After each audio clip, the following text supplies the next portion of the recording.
when Footloose came out. Yeah, that was what, 56, I think? I'm glad to see you have a sense of humor about it. So what have you been doing in the interim? Have you been doing stage or other movies I haven't heard about, or what? I did a play. I'm doing a play now. A couple plays in New York. Since Footloose, I did a live television show of Mr. Roberts. I played the Ensign Pulver, which was the Jack Lemmon part in the movie. I did a small role in an American Playhouse, which I don't know when that's going to be on. Just a couple of days I worked on it. And that was about it. But anyway, here you have Quicksilver now coming out, and you're playing a bike messenger. And I think we probably have some in our area, Dallas-Fort Worth area, but certainly not to the extent that you have them in some other cities like New York and I assume Los Angeles and maybe San Francisco. But it's obvious, and very obvious, that you're having to do a lot of the bike riding. Yeah, it's me riding around, you know.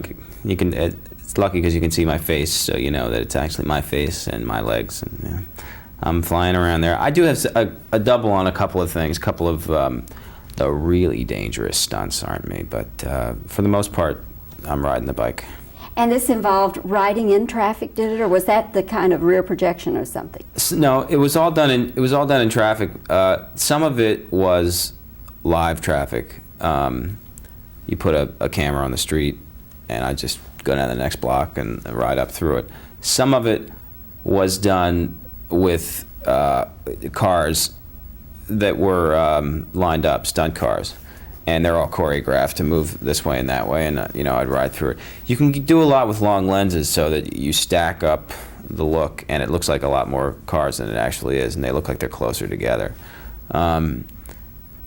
It's a lot of fun, you know. I mean, it was scary at times, but I had a good time doing it. Also, the bike isn't just your standard 10-speed bike, is it? No, it's what's called a fixed wheel bike, which means that you have a direct drive from the back sprocket to the pedal, so that every time the back wheel goes around, the pedals have to go around. You can't slow down. There's no brakes and there's no gears, so. You have to, if you want to stop, you just have to either, there's a couple of moves you can make jamming your foot into the back of the wheel, or you can pop the back wheel up and skid to a stop, lock your feet out. So that's kind of it's a track, what they use normally for track racing on a velodrome, you know, a bicycle racing track. But what's the point of it? The point is that if you're working as a messenger in New York, shifting gears they maintain is a waste of time, because by the time you shift gears, you're you know, already there, and they also don't really. They find brakes get stolen and way too much, and so they just ride with these fixed wheels bikes. A lot of them do. Some of them have normal 10-speed bikes. And it's just makes life easier, I guess. What did you do? Now, I have to assume that you had not ridden that sort of bike before. So what did you do to prepare? I was riding for a few months before we started, riding my bike every day, you know, 20, 30 miles a day. I was working with Nelson Fales, who's a Olympic silver medalist, a track racer, who was helping me, and I was working with a guy who was trained in circus cycling, and he was showing me some tricks and stuff like that. Kevin, do you have any concern that young kids, I'm thinking 8, 9, 10-year-old impressionable youth, will see the film, which of course they can because it's PG. They'll see the film, and it is exciting. I mean, those bike chases are very exciting. And are you concerned that these kids will try to emulate what you do in the film? Kids, don't try this at home. Boy, that never crossed my mind. I would hope not. And it is certainly a concern. I mean, I think you kind of run that risk with any movie. You know, like after I saw Rambo, I was concerned a lot of kids would be, going back to Vietnam and trying to get people out of there. Well, that might not be. that would be a little more difficult than getting on your bike and trying to do some of this. I think it is a concern. I think you have to certainly be careful. I think that one thing that's good is that kids ride bikes with brakes. They usually at least have some kind of a coaster brake. But there was actually a little kid, I don't know if he was in the film, who did a lot of great tricks and taught himself a lot of these artistic cycling tricks. I think this kind of biking is getting real popular amongst kids. And so I just hope that they really take it easy and don't hurt themselves.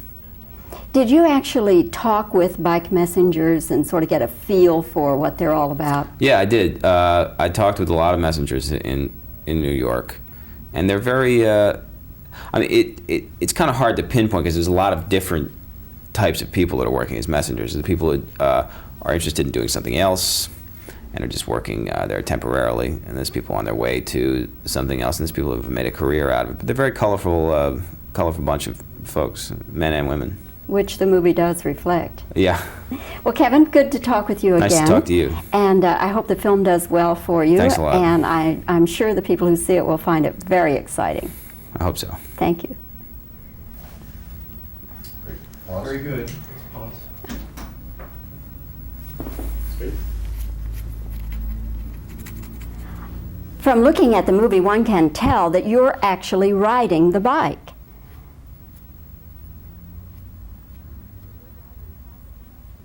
You did ride in traffic some? How do they do that, with rear screen projection or what, to show the intense traffic situation?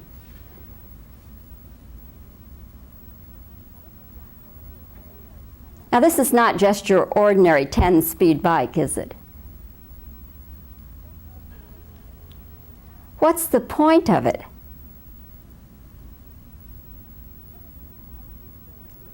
Kevin, do you have any concern that young kids, 8, 9, 10, 11-year-old kids, will get on their bikes and try to do some of these things?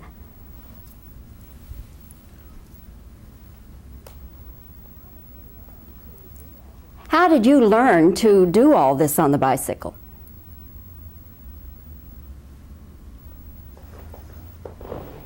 Okay, just some reactions now.